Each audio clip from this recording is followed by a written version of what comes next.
안녕하세요. 안녕하세요. 네. 아주 환합니다. 오늘 일화 누님 네. 그냥 옷이 너무 아름다웠어요. 우유탄 계란말이? 네. 계란말이 할 때 우유를 딱 넣으면 이런 색깔이 나오고. 개나리 같은 예쁜 색깔. 그렇군요. 예. 네. 좋습니다. 예. 이렇게 우리의 삶도 이렇게 환한 봄날이면 좋겠는데 우리의 삶은 여전히 아직은 겨울인 것 같아요. 사람들이 자유롭게 만나고 자유롭게 일상을 누릴 수 있는 그날이 빨리 왔으면 좋겠는데 네. 사람을 그죠? 만나는 게 두렵거나 무섭지 않았으면 좋겠어요. 그러니까 맞아요. 곧 올 거예요. 네. 곧 올 거라고 생각합니다. 지난 시간에 우리가 공부했던 게 뭔지 좀 기억이 나나요? 그 옹기. 옹기. 네. 옹기. 예. 옹기를 어떻게 써요? 깨뜨렸어요.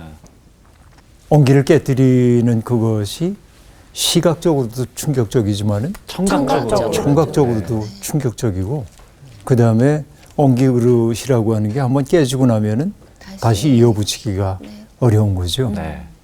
우리의 삶도 그렇습니다. 어떤 타격에 의해서 상처를 입고 나면은 내 속이 조각나죠. 조각난 것들은 날카롭고 날카로운 것은 상처를 입히게 마련이고 스스로도 상처를 입을 뿐만 아니라 다른 이들에게도 상처를 입히고 나는 게 조각난 마음들이죠. 세상에 이제 조각나지 않은 마음 가지고 온전하게 사는 사람은 한 명도 없을 겁니다. 네. 산다는 게 다 그렇기 때문에. 네. 그래서 뭐냐면 그 조각난 마음들이 이어져야 하는데 이어져서 어떤 형태를 만들어야 하는데 네. 그래서 지난 시간에 스테인드 그라스라는 시를 잠깐 소개를 했었죠. 네, 맞습니다. 조각난 것들이 이어져서 형태를 갖추고 그 속에 빛이 비춰지면은 사람들에게 아름다움을 보여주는 것처럼 우리의 조각난 마음에도 하나님의 은총이 햇살처럼 비춰져서 연결될 수 있으면 얼마나 좋을까? 네. 이 거룩하다라고 하는 것이 영어로 holy 그러잖아요. 거룩함이에요.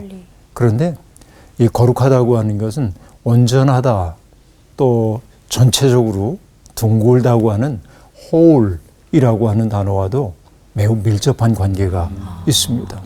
그러니까 또 그 단어는 힐링, 치유하다라고 하는 단어와도 관련이 돼요. 그러니까 거룩함이라는 것은 치유되어야 하고 온전해져야 하거든요. 근데 그 치유와 온전해짐이라고 하는 것은 하나님의 은혜가 아니고는 안 되는 일이에요.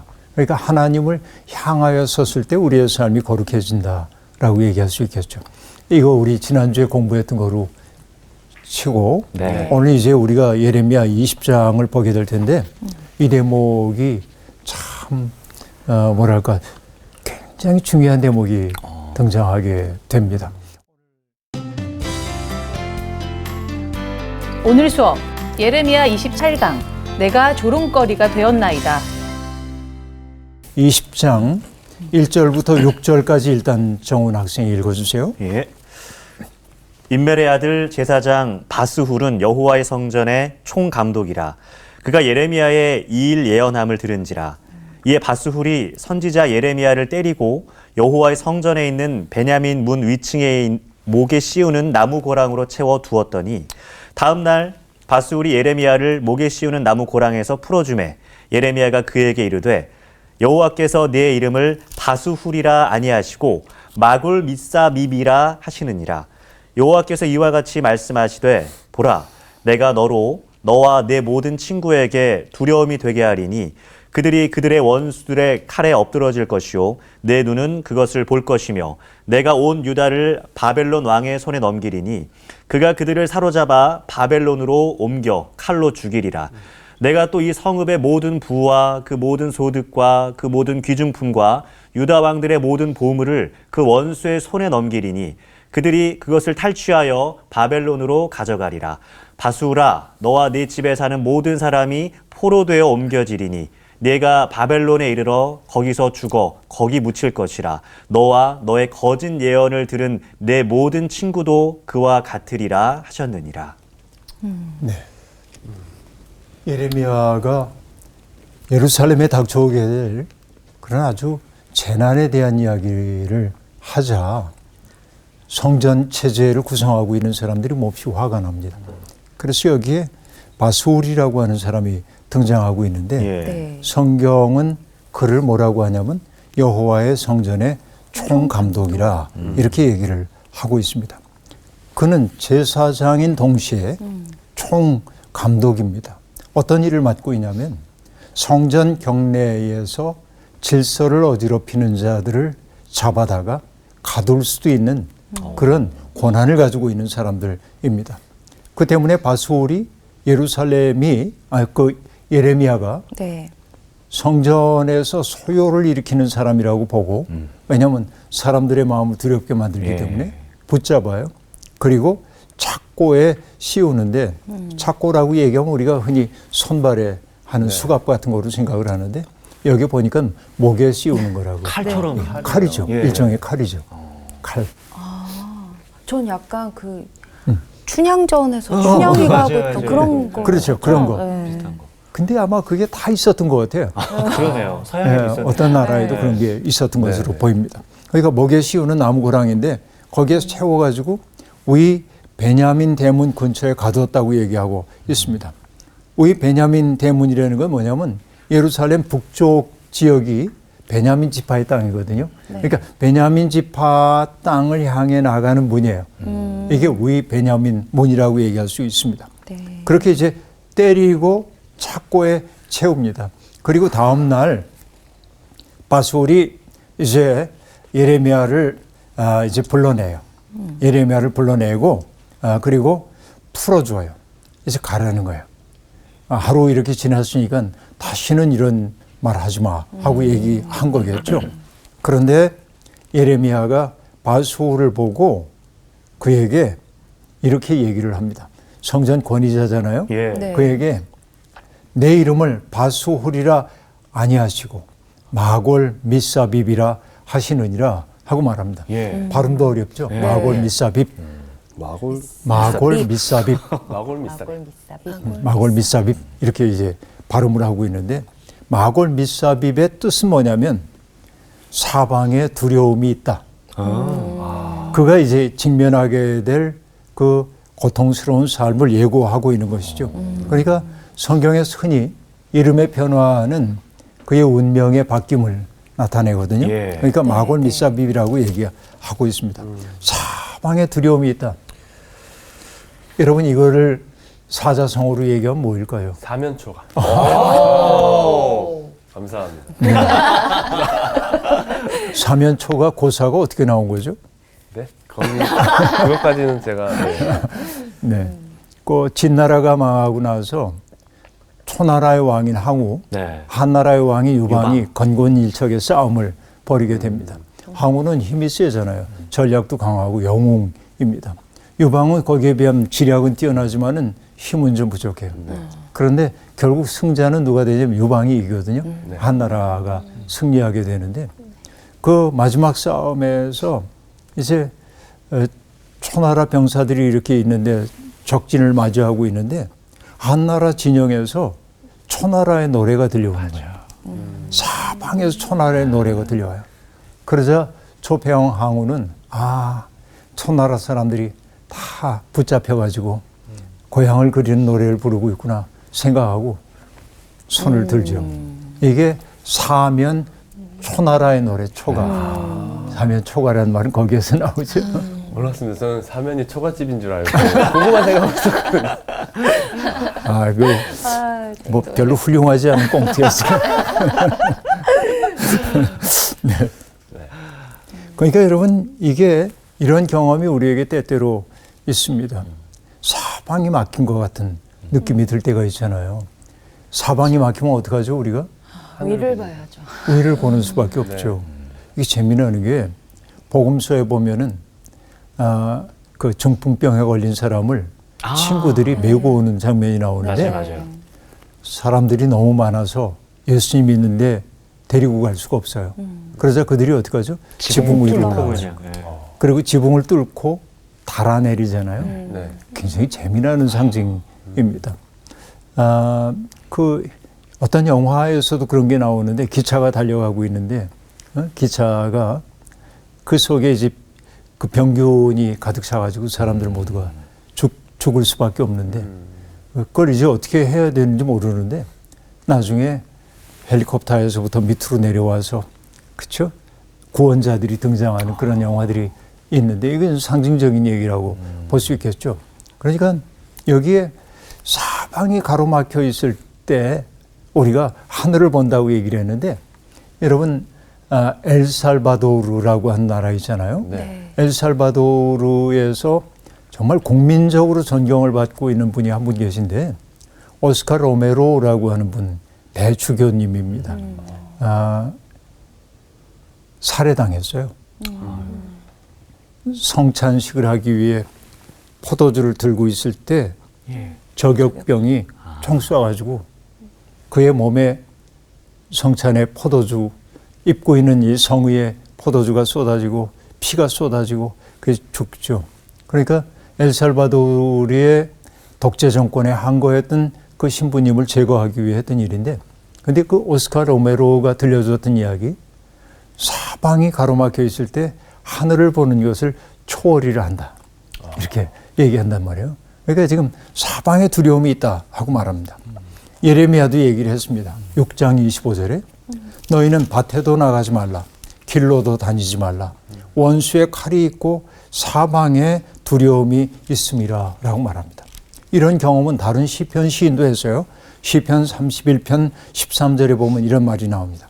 내가 무리의 비방을 들었으므로 사방이 두려움으로 감싸였나이다 라고 말합니다. 우리도 때때로 세상 앞에 모습을 드러내기 어려울 정도로 두려움을 느낄 때가 있죠. 이런 느낌입니다. 마골 미사빕 사방에 두려움이 있다라고 얘기합니다. 여호와가 말씀하십니다. 보라, 내가 너로 너와 내 모든 친구에게 두려움이 되게 하리니. 자, 이 두려움이라고 하는 말은 바로 그게 두려움 마골입니다. 마골 미사빕이 되게 하겠다고 얘기를 했는데 너의 존재 그 자체가 사람들에게 두려움이 될 거다라고 얘기를 하고 있는데 그 마골이 무섭다는 얘기가 아니고 이 바스올이 무섭다는 얘기가 아니고 그가 겪어야 할 운명을 바라보는 사람들이 공포를 느끼는 거죠. 그러니까 하나의 그 정말 그 저주받은 자의 삶의 표본이 될 것으로 얘기하고 있습니다. 그런데 더 안타까운 것은 바스훌이 감내해야 하는 운명이 사실은 예루살렘에 속한 다른 사람들의 운명이 될 거라고 얘기를 하고 있는 겁니다. 그러니까 세상에서 제일 큰 비극 가운데 하나는 뭐냐? 여러분 이렇게 얘기해도 되는지 모르지만은 그냥 빨리 죽으면 이 꼴 저 꼴 안 보고 네. 근데 모든 비극들을 다 보아야 하는 운명들이 있잖아요. 세상에는. 그것처럼 큰 아픔이 어디에 있겠어요? 우리가 이제 부모가 돌아가시면 청산에 묻지만은 자식이 세상을 떠나면 가슴에 묻는다고 얘기를 하는데 그래서 자식을 앞세워가는 그 고통을 참척의 고통이라고 얘기를 하고 있는데 그러니까 이게 촉수가 마르는 것 같은 그런 느낌을 받는 건데 그쵸? 그 고통은 말할 수가 없는 거죠. 그런 참척의 고통을 당했던 분들이 하는 얘기가 차라리 이 꼴 보지 않고 내가 먼저 갔더라면 좋았을 텐데 이런 얘기를 한단 말이에요. 그런데 이 바스훌의 운명이 뭐냐면 자기 주변에 있는 모든 사람들이 비극을 겪는 모습의 목격자가 되어야 돼. 이게 참 그 힘겨운 일이 아닐 수가 없는 것이죠. 마치 시드기야가 자기의 아들들이 자기의 목전에서 다 죽임당하는 것을 볼 수밖에 없거든요. 나중에. 얼마나 끔찍한 상황입니까? 그리고 그걸 다 보고 뭐 하냐면 눈이 뽑혀요. 그리고 노사슬의 결박당에 끌려가거든요. 이런 비극적인 일들인 거란 것이죠. 그래서 결국은 바스훌의 운명처럼 온 유다가 바벨론으로 옮겨질 것이라고 얘기하고 있는데 그러니까 바로 하나님이 그 백성들을 바벨론에게 넘겨주신다고 얘기하고 있습니다. 그런데 여러분 여기 눈치챘는지 모르겠습니다만은 4절에 금방 봤던 4절에 보면은 유다를 바벨론 왕의 손에 넘기리니라고 얘기하잖아요. 네. 네. 그동안 바벨론이라는 말이 한 번도 안 나왔어요. 그동안에는 북쪽에서 밀어닥칠 적군 얘기만 했어요. 예, 예. 그러나 여기서 최초로 언급돼요. 아주 구체적으로 언급이 되고 있습니다. 그러니까 나라가 망하고 나면은 그 성읍에 속해 있던 모든 부, 또 그 모든 소득, 귀중품, 유다 왕들이 자랑했던 모든 보물들이 원수의 손에 넘겨질 것이라고 얘기하고 있습니다. 그때 바수울의 집안 사람들도 모두 포로가 되어 바벨론으로 잡혀갈 거고 거기에서 죽을 거고 그 땅에 묻힐 거다라고 말합니다. 그리고 이 바수울의 얘기를 들었던 사람들의 운명도 동일하게 될 것이라고 얘기하고 있습니다. 바수울은 제사장이기도 했지만은 사람들에게 예언도 했던 것으로 여기에 보입니다. 그러니까 바수울의 말에 부화내동하고 있던 사람들. 그러니까 성전 권위자의 말이니까 신빙성이 있다고 생각하면서 예루살렘이 있고 하나님의 성전이 서 있는 한 우리는 안전하다고 하는 거짓 예언자들의 보편적 메시지에 귀를 기울였던 사람들의 겪을 운명은 파멸일 수밖에 없다는 얘기를 여기 두렵게 얘기하고 있는 것이죠. 이게 참 끔찍스러운 일입니다. 그 다음에 7절부터 볼 텐데요.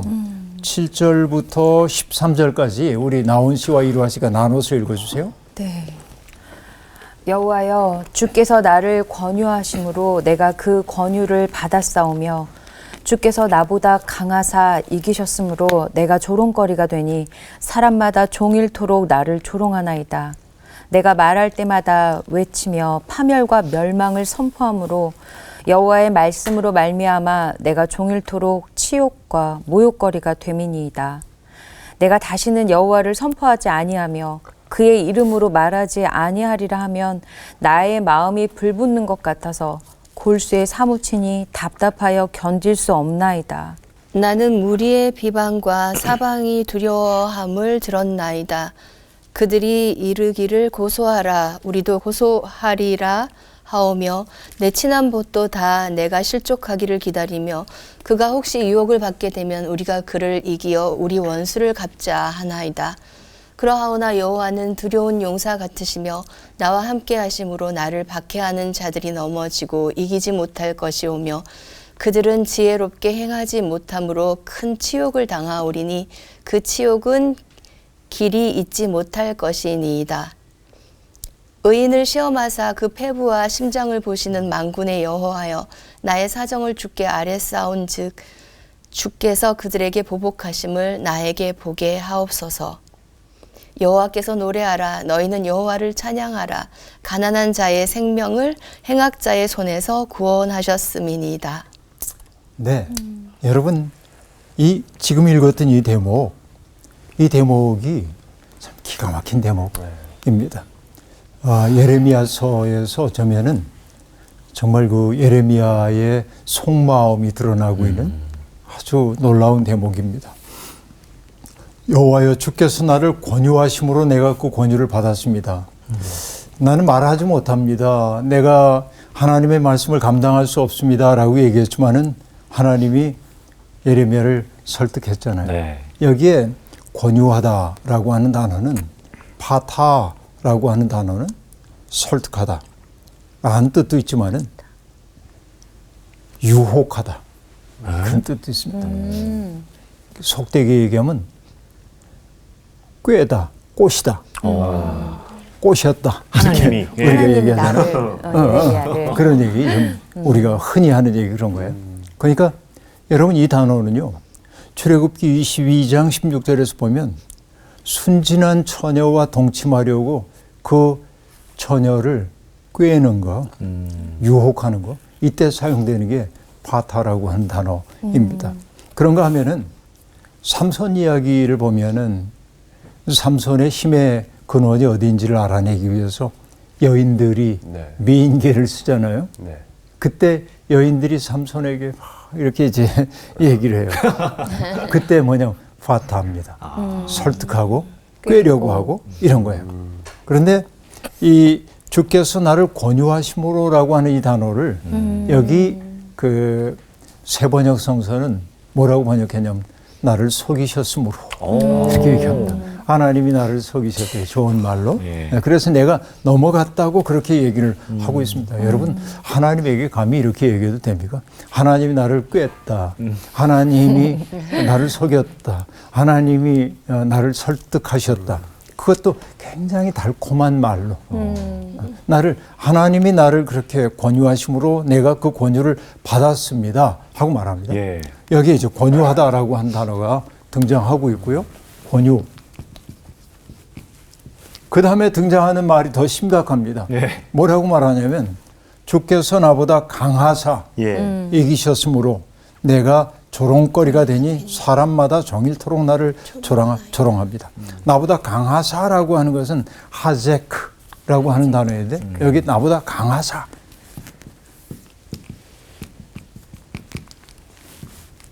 이 단어는요. 어떤 단어냐면 압도하는 힘이에요.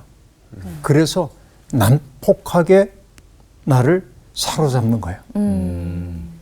그래서 어떤 사람은 뭐라고 얘기하냐면은 이 하제크라고 한 단어는 힘 있는 남성이 여성을 강압적으로 취하려고 하는 그것을 나타내는 단어이기도 해요. 센 단어네요. 굉장히 센 단어입니다. 그러니까 예레미야가 지금 하나님 앞에 예. 엄청 하나님 좋은 말로 날 끄셨잖아요. 하나님이 나보다 압도적으로 힘이 강하기 때문에 꼼짝 못하게 나를 누르고 에? 이런 얘기입니다. 그러니까 예레미야의 심정을 여러분 이해할 수 있겠어요? 예. 그렇죠. 그러니까 결국은 하나님 때문에 내가 이 꼴이 되어버리고 말았습니다. 세상 앞에 조롱거리가 되었고 세상 앞에서 내가 정말 종일 조롱을 당하는 사람이 되어버리고 말았습니다. 따지고 보면 예레미야가 얘기합니다. 내가 말할 때마다 외치며 파멸과 멸망을 선포함으로 여호와의 말씀으로 말미암아 내가 종일토록 치욕과 모욕거리가 됩니다. 그러니까 파멸 그리고 멸망을 선포하는 거예요. 파멸은 하마스라고 한 단어인데 이젠 너희들 망할 거예요. 이대로 가단 망해. 여러분 그 말 듣기 좋아하는 사람은 아무도 없습니다. 세상에. 그렇죠. 그런데 세상엔 들어야 할 말도 있는 법입니다. 그렇죠. 저자들이 그 책을 쓰고 요즘은 이런 말 쓰는 사람이 없지만은 독자 제한에 많은 질정을 바랍니다. 이렇게 이제 질정을 바랍니다 하고 얘기하거든요. 네. 꾸짖을 질자예요, 저게. 꾸짖어 바로잡아 주십시오라고 얘기하죠. 네. 근데 여러분 어떤 저자에게 꾸짖어 바로잡아 주려고 그러면 기분 별로 안 좋아요. 누구나 다 야단 맞는 거 힘들어요. 누구나 다. 그렇잖아요. 그러니까 여러분 옛날에 어떤 선생님이 하셨던 말씀들 기억나는 게 있는데 그 이화대학에서 가르쳤던 어떤 교수님이 잡지 인터뷰를 하는데 선생님 어릴 때부터 가정에서 받았던 교육 가운데 선생님 마음 평생 남아있는 게 뭡니까? 그렇게 묻자 그 선생님이 이렇게 대답합니다. 매를 맞을 줄 알아야 사람이 된다. 그렇게 말하는데 그러니까 누군가에 의해서 폭력을 당하라는 말이 아니고 듣기 싫은 말. 이런 말을 귀담아 들을 줄 알아야 사람이 큰다라고 하는 얘기인데요. 여러분 저도 이만큼 살다 보니까 다양한 사람들 만나잖아요. 그런데 저와 함께 일하는 사람들 가운데도 자기가 뭔가 잘못하고 있는 것을 교정을 해주면 매우 기뻐하는 사람이 있습니다. 그리고 다시는 안 틀리기 위해 애를 쓰는 사람이 있습니다. 근데 뭔가 교정해 주려고 그러면 맹렬히 싫어하고 불쾌해하고 그런 사람이 있어요. 발전하기 어려워요. 그런 느낌들 아시겠어요? 알죠. 이런 거 많죠, 정말. 네. 그래서 뭐냐, 이게 유쾌한 일은 아니에요. 누군가에게 너 잘못하고 있어 하는 얘기 듣는 게. 그러나 매를 잘 맞을 수 있어야 큰다고 하는 그 말은 맞는 것 같아요. 그런데 여기 예레미야가 날마다 파멸과 멸망 얘기를 하면 아프죠. 아픈데 결국 저 사람이 저렇게까지 얘기하는 까닭이 뭔지를 돌이켜 생각해 보는 걸 우리는 뭐라고 얘기하죠? 성찰. 성찰하는 거죠. 그러니까 정나온이라고 하는 타자를 거울로 삼아서 나를 돌아보는 거예요. 아, 내가 불친절했어, 나온 씨에게. 그렇죠? 그래서 나를 돌아보고 앞으로 그러지 말아야지, 이게 성찰인 거죠. 누군가를 거울로 삼아서 나를 보는 거예요. 이게 성찰이에요. 그러니까 쓰디 쓴 말을 들었을 때 그것을 내 삶을 비춰보는 거울로 삼아서 나를 바꿔나가는 게 성장이란 말이에요. 그러나 대부분의 사람들은 갔다가 돌아오질 않아. 자기를 안 봐요. 이게 이제 그 문제 가운데 하나라고 볼 수 있겠는데, 그러니까 예레미야가 늘 파멸과 멸망을 선포하자 치욕과 모욕거리가 되었다고 얘기합니다. 그래서 예레미야가 이런 생각을 하는 거예요. 9절. 내가 다시는 여호와를 선포하지 아니하며 그의 이름으로 말하지 아니하리라 하면 나의 마음이 불붙는 것 같아서 골수에 사무치니 답답하여 견딜 수 없나이다. 내가 여호와를 기억하지도 않고 선포하지도 않고 다짐하는 거예요. 내가 뭐 여호와 말씀 전했다 좋은 일 본 거 하나도 없고 나 이제 안 할 거야 하고 얘기하는데 견딜 수가 없는 거예요. 왜요? 타오르는 불 같은 것이 내 마음속에 생긴 거예요. 내 뼈들 속에 그 불이 갇혀서 있는 거예요. 여러분, 이게요, 예언자들입니다. 예언의 능력이라고 하는 것은 예언자들은 능동적으로 내가 예언해야지, 내가 이제부터 예언해야지, 하나님 뭐라고 할까요? 이거 아니에요. 그러니까 어떤 압도하는 힘에 의해 사로잡힌 거예요. 네. 하나님의 정념이라고 하는 말을 제가 종종 쓰곤 했는데 하나님의 정념, 하나님의 파토스, 하나님의 페이소스, 하나님의 마음인 거죠. 그 하나님의 감정, 하나님의 생각, 여기에 사로잡히는 거예요. 그러니까 예언자들은 사로잡힌 자들입니다. 내가 지금부터 어떤 말을 꾸며내가지고 하나님의 뜻을 근사하게 얘기해야지? 아니요. 그러니까 하나님의 마음에 사로잡혔어. 하나님에 의해서 습격당한 거예요. 내가 어쩔 수가 없어요. 이제는 나를 압도하는 힘에 사로잡혔어요. 그게 뭐냐면 아까 얘기한 대로 하나님이 나보다 강하심으로, 하나님이 그냥 압도적인 힘으로 나를 이렇게 만들어 놓으신 거예요. 그래서 다시는 말하지 않을 거야 하고 이렇게 탁 눌러놓고 있는데 불이 막 나와가지고 참을 수가 없는 거예요. 견디다 못해 항복합니다. 또 말할 수밖에 없는 일은, 여러분, 이게 정말 그 예언이 어떻게 이루어지고 있는지를 정말 적나라하게 보여주고 있는 것이죠. 정말 놀라운 얘기입니다. 네. 자, 그런데 10절에 보면 놀라운 얘기가 등장합니다. 나는 무리의 비방과 사방이 두려워함을 들었나이다 하고 말합니다. 여러분, 마골 미스아빕, 아까 누구에게 했던 말이죠? 바수올에게 했던 말이죠. 네. 그런데 여기 마골 미스아빕, 사방이 두려워함을 들었나이다 라고 얘기하고 있는데, 그러니까 결국은 예레미야가 그 지경인 거예요. 그래서 세번역은 이렇게 얘기를 하고 있습니다. 사람들이 예레미야를 보고 이렇게 얘기하는 거예요. 예레미야가 겁에 질려 있다. 예레미야가 겁에 질려 있다고 얘기한다는 겁니다. 그러면서 그들이 말하기를 고소하라, 우리도 고소하리라 하오며, 내 친한 벗도 다 내가 실족하기를 기다리며 그가 혹시 유혹을 받게 되면 우리가 그를 이겨 우리 원수를 갚자 하나이다 라고 말합니다.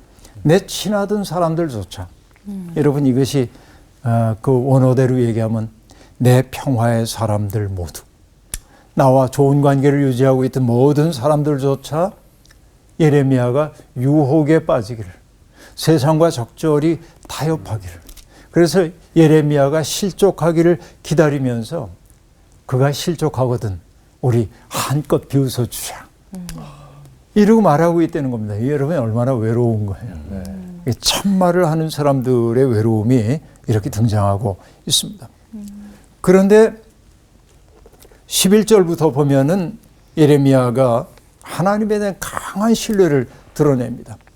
그러나 여호와는 두려운 용사 같으시며 나와 함께 하심으로 나를 박해하는 자들이 넘어지고 이기지 못할 것이오며 그들은 지혜롭게 행하지 못함으로 큰 치욕을 당하오리니 그 치욕은 길이 잊지 못할 것이니이다 라고 얘기를 하고 있습니다. 자, 그런데 아까 얘기했어요.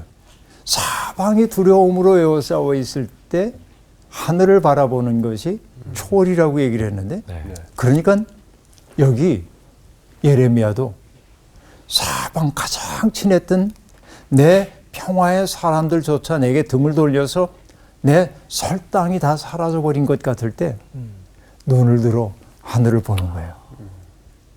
여러분 시편을 보면 시편에 보면 단식시들이 있거든요. 하나님 내 인생 왜 이렇게 고달픕니까? 왜 원수들이 이렇게 힘이 세죠? 왜 선한 사람들은 고통받고 악한 사람들이 잘 되는 겁니까? 세상에 의라고는 없어요. 세상은 다 그렇고 그래요 라고 막 얘기를 해요. 그리고 저 원수놈들 좀 어떻게 됐으면 좋겠어요. 난 너무 불행해요. 막 이제 탄식을 하고 있습니다. 막 다 털어놓고 나면 여러분 다 말을 내 속에서 쏟아내고 나면 내 속에 빈자리가 생겨요. 말을 쏟아내고 나면 빈자리가 생겨요. 그 빈자리에 뭐냐면 햇볕 한 줌이 턱 들어와 앉아요. 그 햇볕은 뭐냐면 하나님의 은총이 내 속에 쓱 들어와요. 그러고 나면 그때 비로소 뭐냐면 나를 그 원망과 두려움이 나를 온통 사로잡고 있을 때 보이지 않던 것, 또 기억할 수 없었던 것이 기억나기 시작해요. 이전에 내가 어려울 때 하나님이 내게 베푸셨던 은혜가 얼마나 컸던가. 내가 어긋나가고 있을 때 하나님이 얼마나 큰 인내로 나를 사랑해 주셨던가. 과거에 내가 수렁 속에 빠져 들어가는 것 같을 때 하나님이 나를 어떻게 건져주셨던가 하는 이 깨달음이 내 속에 오기 시작해요. 기억의 회복. 그러고 나면 뭘 느끼게 되냐면 과거에도 그러신 것처럼 하나님이 지금도 나와 함께 계시구나. 내 눈이 가리워져서 보지 못했을 뿐이지. 그래서 과거를 떠올리고 나서 시인들은 대개 뭐로 이어지냐면 하나님에 대한 적극적 신뢰를 표현하기 시작합니다. 그리고 하나님 앞에 모든 것을 의탁하고 맡기는 거예요. 그래서 하나님, 나 자신을 당신께 맡깁니다. 저를 어떻게 하시든 저는 다 받아들이겠습니다. 왜냐하면 하나님은 나보다 나를 더 사랑하시고 나보다 나를 더 잘 아시기 때문입니다. 이 지경으로 가는 거죠. 그러니까 여러분, 우리가 하나님 앞에 기도할 때 내 속에 일고 있는 부정적인 것들을 하나님 앞에 어떻게 차마 내 마음 그걸 보여드리겠어. 그래서 이렇게 숨기고 하나님 제 마음 아시죠? 이러면 안 돼. 구체적으로. 구체적으로 난 이 사람 때문에 이렇게 괴로워요. 그 내 마음 속에 일고 있는 것은 저 사람이 불행해졌으면 좋겠어요. 막 이런 생각들을 하나님 앞에서 하는 거예요. 근데 그렇게 다 드러내고 나면 내 속에 뭐가 생겨요? 빈 공간이 생겨요. 빛을 받아들이. 그 공간에 하나님의 은혜가 들어와요. 그러면 치유가 시작되는 거예요. 그러니까 꽁꽁 가려두고 숨겨두면 안 돼요. 마치 여러분 우리가 음식물 찌꺼기 남은 거를 검은 봉지에 담아가지고 집에 곳곳에 매달아 두는 사람은 없거든요. 그죠? 네. 어떻게 해야 생각만 해도 돼요? 끔찍하네요. 네, 근데 우리는 어떻게 하냐면 부정적인 기억들을 검은 봉지에 담아가지고 우리 무의식의 창고 곳곳에 매달아 두고 이걸 풀지를 않아요. 썼겠네요. 그게 내 속에 냄새가 나는 거예요. 그러니까 뭐냐, 기도하는 시간은 뭐 해야 돼요? 이걸 풀어내는 거예요. 하나님 앞에. 사람들 앞에 하면 안 돼요. 네. 하나님 앞에서 풀어내놓으면 하나님이 그 다음에 치유 시작하신단 말이에요. 그러니까 지금 예레미야도 지금 하나님 앞에 험한 말 했잖아요. 맞아요. 나를 권유하셨기 때문에 넘어갔고 하나님이 나보다 힘 세가지고 내가 그렇게 넘어가 버리고 말았는데 난 다시는 하나님의 이름으로 말 안 할 거예요. 막 이러고 있는데 다 털어놓고 나니까 마음속에 어떤 의안이 찾아오고 그래서 뭐라고 얘기한 여호와는 두려운 용사 같으므로 나와 함께 하심으로 나를 박해하는 자들이 넘어지고 이기지 못할 것이다 라고 말합니다. 이 확신이 이 예레미야 속에 지금 들어온 거예요. 그들이 결국은 치욕을 당할 거고 그들의 치욕은 길이 잊지 못할 것입니다 라고 말합니다. 그래서 여러분 그동안 제가 늘 얘기해 왔지만 믿음이라고 하는 것은 믿힘, 저력. 내가 무너졌다고 생각되는 그때 사람들이 저 사람 끝났어 라고 얘기할 때 믿음의 사람들은 뭐냐 부시시 몸을 일으키고 다시 시작한단 말이에요. 이게 믿음이죠. 예레미야도 그래. 나 다시는 말 안 할 거야. 모든 사람이 내게 등 돌렸어. 하나님 나 이제 안 할 거야. 근데 이 속에서 힘이 또 나오는 거예요. 여러분 가끔 하나님 원망해도 돼요. 근데 그 다음에 일어서서 지향을 바로 하면 되는 거죠. 이게 중요해요. 그리고 예레미야가 얘기합니다. 하나님은 어떤 분이에요? 의인을 시험하사 폐부와 심장을 보시는 하나님입니다. 그분에게 공의를 이루어 달라고 얘기합니다. 그리고 여호와께 노래하라. 너희는 여호와를 찬양하라. 가난한 자의 생명을 행악자의 손에서 구원하셨습니다. 여러분 여기에 가난하다고 하는 것은 물질적인 어려움만을 얘기하는 게 아니라 억울하게 박해를 당하면서도 거기에 맞설 힘이 없어서 오직 하나님만을 바라보는 사람이 여기에 말하는 가난한 자예요. 그러니까 예레미야가 가난한 자예요. 에비온이라고 하는 말인 거죠. 그러나 그렇다고 해서 이제 예레미야가 모든 시련 끝나고 나는 당당해 아니에요. 14절부터 공희 씨 읽어주세요. 네. 내 생일이 저주를 받았다면 나의 어머니가 나를 낳던 날이 복이 없었다면 나의 아버지에게 소식을 전하여 이르기를 당신이 등남하였다 하여 아버지를 즐겁게 하던 자가 저주를 받았다면 그 사람은 여호와께서 무너뜨리시고 후회하지 아니하신 성읍같이 되었다면 그가 아침에는 부르짖는 소리 낮에는 떠드는 소리를 듣게 하였다면 좋을 뻔하였나니 이는 그가 나를 태에서 죽이지 아니하셨으며 나의 어머니를 내 무덤이 되지 않게 하셨으며 그의 배가 부른 채로 항상 잊지 않게 하신 까닭이로다. 어찌하여 내가 태에서 나와서 고생과 슬픔을 보며 나의 날을 부끄러움으로 보내는고 하니라.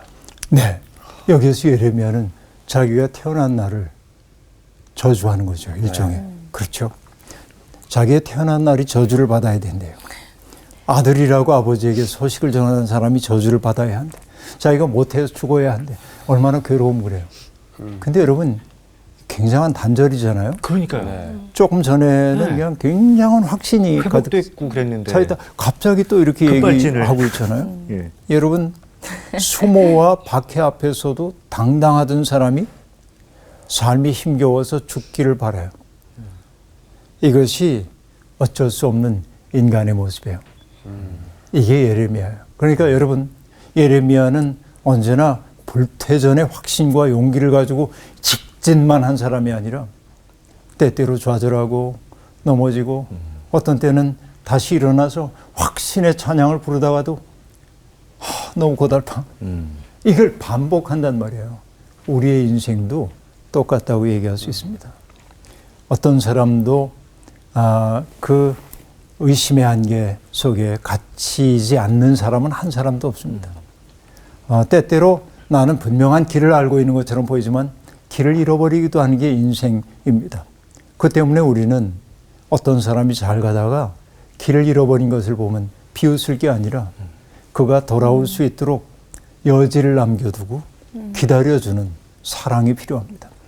나는 이 예레미야가 고마운 게 뭐냐면 우리들 범인들과 달리 분명한 확신 속에서 한 점 의혹도 없이 하나님의 뜻을 수행하는 사람이 아니라 그렇게 용감하게 나서기도 하지만은 돌아서는 순간 원망하기도 하고 확신에 차가지고 하나님을 바라보기도 하다가 또 푹 주저앉기도 하고 이걸 하면서도 결국 뭐냐면 하나님의 뜻을 향해 한 걸음씩 가고 있다는 거. 이게 너무 고마운 거고요. 여러분 오늘 우리의 삶도 똑같습니다. 확신에 차 있을 때는 하나님 찬양하세요. 시련이 찾아오거든 하나님의 은혜가 내게 유입되길 기다려요. 근데 나만 그런 것이 아니고 내 주변에 있는 사람 가운데 어려움을 겪는 신앙적 어려움을 겪는 사람을 보거든 너 왜 그래? 시험에 들었구나. 사탄이 널 시험하는 거야. 그런 소리 하지 말고 그냥 이 사람이 인생의 어려운 고비를 지내고 있네. 그러나 그가 돌아올 수 있도록 여지를 만들어 두고 그의 곁에 누군가가 있다는 사실을 보여줄 수 있어야죠. 우리가 알잖아요. 우리가 게오르기의 25시를 통해서 알려진 말이죠.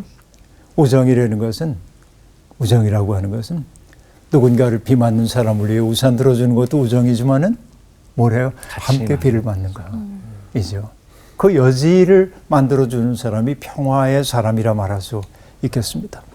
우리의 삶이 업다운을 반복하지만은 그러나 기어코 내 속에 비추어 주시는 그분을 따라서 뚜벅뚜벅 앞을 향해 지향을 바라하고 나갈 수 있길 바랍니다.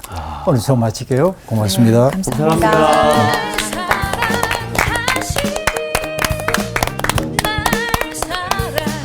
저는 오늘 딱 정리가 된 게 나의 완벽하지 않은 모습을 보고 누군가는 위로를 받잖아요. 저는 오늘 예레미야의 이런 인간적인 모습을 보고 굉장히 위로를 받았어요. 그러니까 예레미야 같이 훌륭한 분도 맞아요. 네. 이렇게 많이 업다운이 있으셨구나라는 게 좀 위로가 됐어요. 하나님께 원망도 하고. 저도 그 사방이 다 이렇게 막혔을 때, 아까 사면초가 얘기도 했지만, 사실 저는 약간 사방이 막혔을 때, 약간 그냥 땅 파고 오히려 숨거나, 약간 이렇게 움츠러들거나 이럴 때가 좀 많거든요, 기질상. 근데 그럴 때는 하늘을 봐야겠구나. 하늘을 바라보고, 기도하고, 내 속에 있는 거 다 쏟아내면 공간이 생기니까.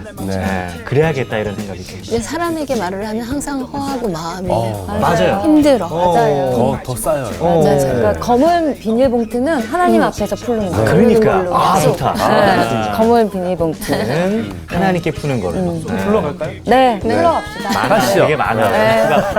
찾아보면 많아요.